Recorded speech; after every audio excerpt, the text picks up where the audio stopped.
Hello, everyone.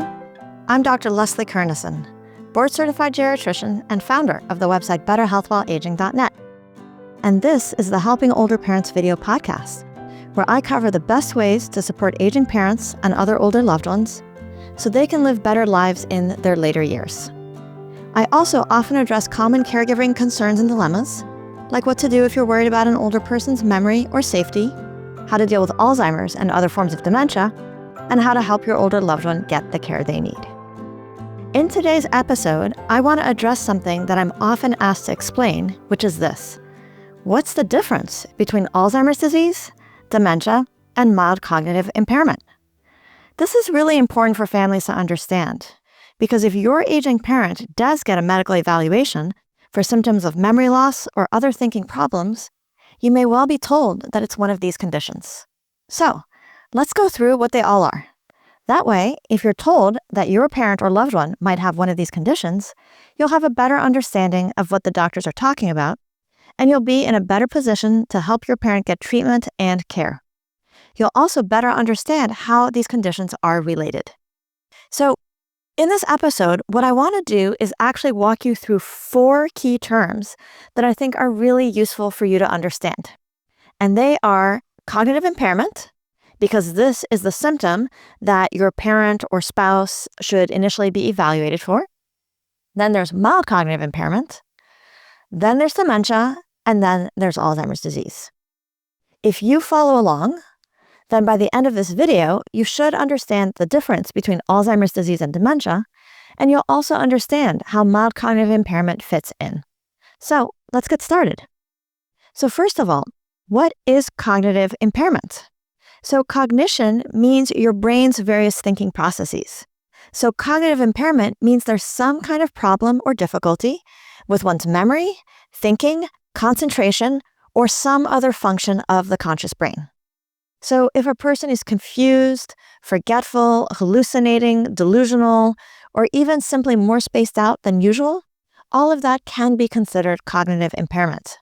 So we're basically talking about symptoms and signs indicating that the brain is not working as it should. Now, cognitive impairment is a symptom kind of like shortness of breath. It's the sign that an organ, in this case the brain, is malfunctioning. Cognitive impairment can come on suddenly or gradually. It can be temporary or it can be more permanent. It may or may not keep getting slowly worse. It all depends on what's the underlying cause or causes of the cognitive impairment. So it turns out there are many things that can cause cognitive impairment in older adults. If you want to learn more about them, including the causes that are more temporary or reversible, be sure to check out my other video in which I go through these causes in more depth, and I also talk about what doctors should check. But for now, what I want you to take away is that cognitive impairment is a general term referring to signs that the brain's memory or thinking processes are not working as they should. Okay. Let's now talk about mild cognitive impairment, which is often referred to by the acronym MCI. This is actually a syndrome and also a diagnosis. So what do I mean by syndrome? In medicine, a syndrome means a group of symptoms or characteristics that are often seen together. It's what can be seen externally, what can be observed by doctors, or maybe detected when they do certain types of tests in the office. But with many syndromes, it's often unclear what's the underlying cause, or it's possible that there are multiple underlying causes, especially when it comes to older adults. So for instance, falls in older adults are considered a geriatric syndrome. The external characteristics are that an older person is falling or having frequent near falls. But there are many underlying medical problems that can cause this. And usually in older adults, there are multiple underlying causes for falls. So coming back to mild cognitive impairment, also known as MCI. This term means that a person is experiencing a decline in some aspect of memory or thinking, but it's not bad enough to interfere with independence in daily life activities. And that decline in cognitive abilities should be objective, meaning that some type of testing shows that the memory problems or thinking difficulties are worse than expected for the person's age and education level, and it should be a decline from how the person was before. Now, some people have what's called subjective memory loss. This means they feel like their memory is worse than it was, But when it gets objectively tested by a doctor or another health provider, it still falls within the range of normal for their age and education level. If that's the case, they wouldn't meet the criteria for mild cognitive impairment. Now, that's not to say that we shouldn't take their concerns seriously, because we should. It's just that having some form of objectively confirmed decline in cognition is part of the diagnostic criteria for mild cognitive impairment. So, what are those diagnostic criteria? Here they are. First, a cognitive complaint, which often is memory, preferably confirmed by somebody else who knows the person. Next, there needs to be objective evidence of cognitive impairment, and this is usually obtained through office-based cognitive testing. Next, there needs to be what's called preserved general cognitive function. This basically means that most of the brain's thinking processes otherwise seem to be working adequately. There also needs to be intact general functioning. This means that the person can still manage their usual daily life tasks on their own, such as driving, finances, or grocery shopping. Lastly, they need to not meet criteria for dementia, and we'll talk about what that means in just a moment. So, when a person meets these criteria, they can be diagnosed with MCI, which is also now called mild neurocognitive disorder. Like many syndromes that affect older adults, in MCI, it's often unclear what is the underlying cause of the brain not working as well as it should. Now, as you'll see when I explain Alzheimer's disease, in some people, it is actually underlying Alzheimer's disease that is causing their MCI. But MCI can also easily be caused by other conditions that affect the brain. So we never want to assume that all mild cognitive impairment is actually a very early form of Alzheimer's disease. That said, it's true that in many, but not all people, MCI does end up being an intermediate stage between having normal brain function and eventually developing dementia. But in other people, MCI gets better or just seems to stay stable for many years. There's a lot more I could say about MCI, but I won't keep going on about it right now. If you would like to learn more about it, however, I do have an article on how it should be evaluated and treated on Better Health While Aging, and I'll post a link to that in the show notes for this episode. Let's now move on to defining dementia. So like mild cognitive impairment, dementia is also a syndrome. It's a package of symptoms and characteristics with multiple potential underlying causes. And dementia is like mild cognitive impairment, but it's worse, meaning the cognitive decline has gone to the point that the person is no longer able to manage most of their daily life tasks independently. So for instance, they may have gone to the point at which they can no longer manage grocery shopping or meal preparation because their memory or thinking skills have gotten so bad. Let me now take you through the criteria for dementia, which is also called major neurocognitive disorder, as described in the most recent edition of what we call the Diagnostic and Statistical Manual of Mental Disorders, also known as the DSM-5. They are this. First, evidence of impairment in at least one cognitive domain. The DSM-5 actually lists 6 domains to consider.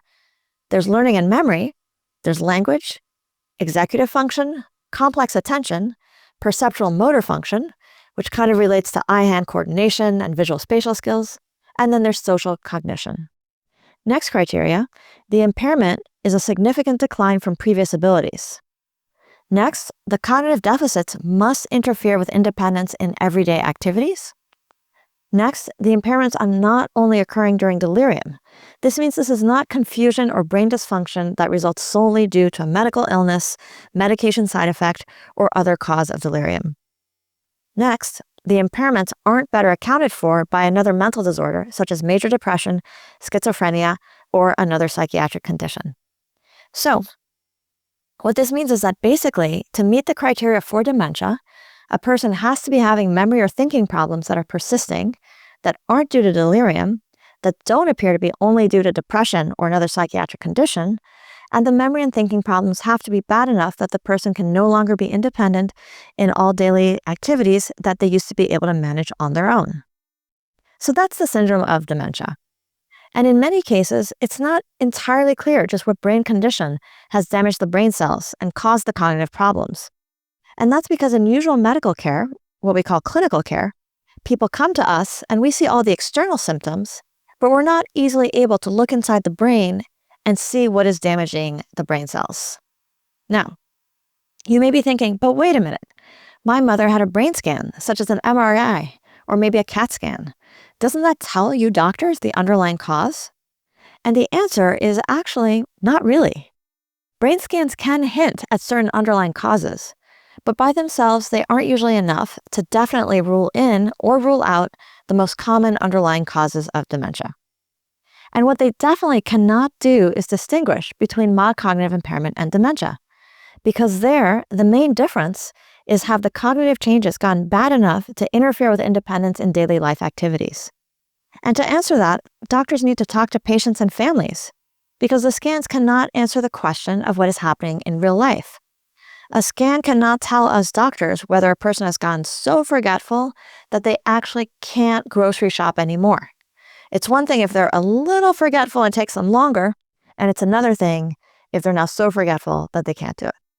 Okay, so that's mild cognitive impairment versus dementia. Let's now talk about Alzheimer's disease.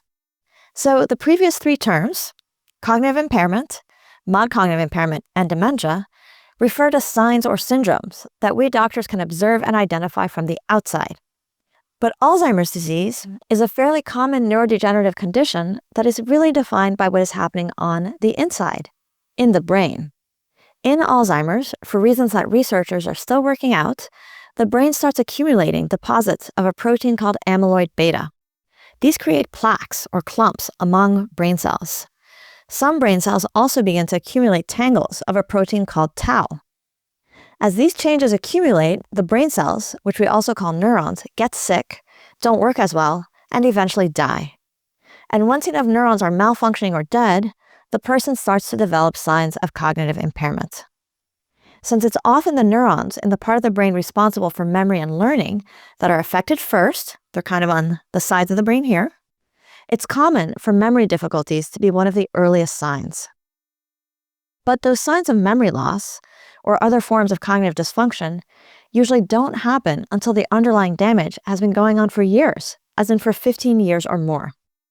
During that time, specialized tests that are generally only available to researchers can detect signs of increased amyloid or other signs suggesting Alzheimer's is developing in the brain. As Alzheimer's disease progresses, eventually it will cause mild cognitive impairment, and then things will progress to dementia. So, what is the difference between Alzheimer's and dementia? Again, dementia means the overall syndrome of having developed chronic cognitive impairments that are bad enough to impair daily life function, whereas Alzheimer's disease is a specific neurodegenerative condition that often leads to first mild cognitive impairment and then to dementia.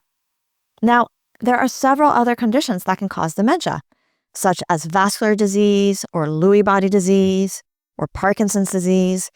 And in fact, research shows that as people get older, if their brains are autopsied after death, most of the time we find that older adults have more than one underlying cause of dementia, often a mix of Alzheimer's plus one of the other types.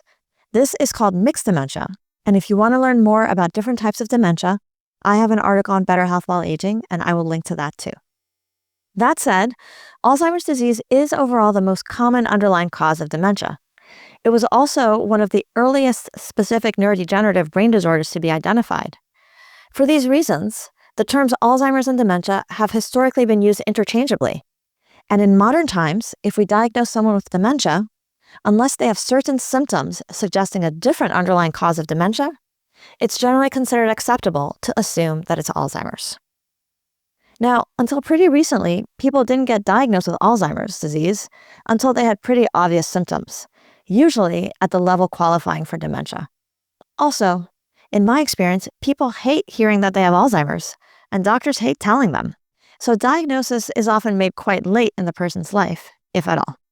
However, in the past several years, researchers have made amazing strides in being able to detect signs of Alzheimer's disease in the brain before symptoms are apparent. This is called preclinical Alzheimer's disease, and researchers are currently trying to develop treatments that can prevent or delay the progression to cognitive symptoms and eventual dementia. To date, it's not clear that we have a treatment for preclinical or later Alzheimer's that clearly works to reverse or stall the disease. The FDA has approved some Alzheimer's drugs that are anti-amyloid antibody drugs, And so we're just learning more now about how effective these are in really delaying the progress of Alzheimer's. Lecanemab, also known as Leqembi, is one of those drugs. And if you would like to learn more, I'll share a link to an interview I did with an expert in these drugs so that you can learn more about them. But for now, what I want to do is recap the terms that I've covered in this video. So, cognitive impairment refers to signs that the brain is malfunctioning. Mild cognitive impairment is a syndrome in which there are some objective signs that memory or another thinking process are worse than normal, but it's not bad enough to interfere with most daily life activities, and otherwise, the memory and thinking problems aren't bad enough to qualify for dementia. Dementia is a syndrome in which there's chronic cognitive impairment affecting memory or other thinking processes, and it doesn't appear to be due to delirium or psychiatric condition, and the cognitive problems are bad enough to affect independence in many daily life activities. And then Alzheimer's disease is a progressive neurodegenerative condition that slowly damages the brain and is the most common underlying cause of dementia.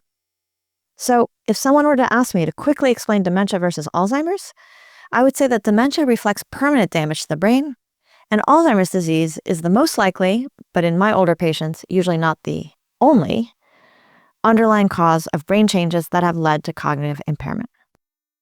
I hope this episode has helped you understand the difference between mild cognitive impairment, dementia, and Alzheimer's. Because if your parent gets evaluated for memory loss or other thinking problems, chances are good that they'll be told it might be one of these three. Now, you might be wondering, but how do I get my parent evaluated in the first place, especially if they don't want to go? Or what should I do if they have been diagnosed with Alzheimer's or another form of dementia? Don't worry, I'll be covering those questions and more in upcoming episodes. So be sure to subscribe or otherwise stay tuned. In the meantime, if you do have a question or topic that you'd like me to cover in an upcoming episode, let me know in the comments. I'd love to hear from you, and I'd love to know what I can help you with. Thanks for watching. Take care, and I hope to see you soon on another episode of the Helping Older Parents video podcast.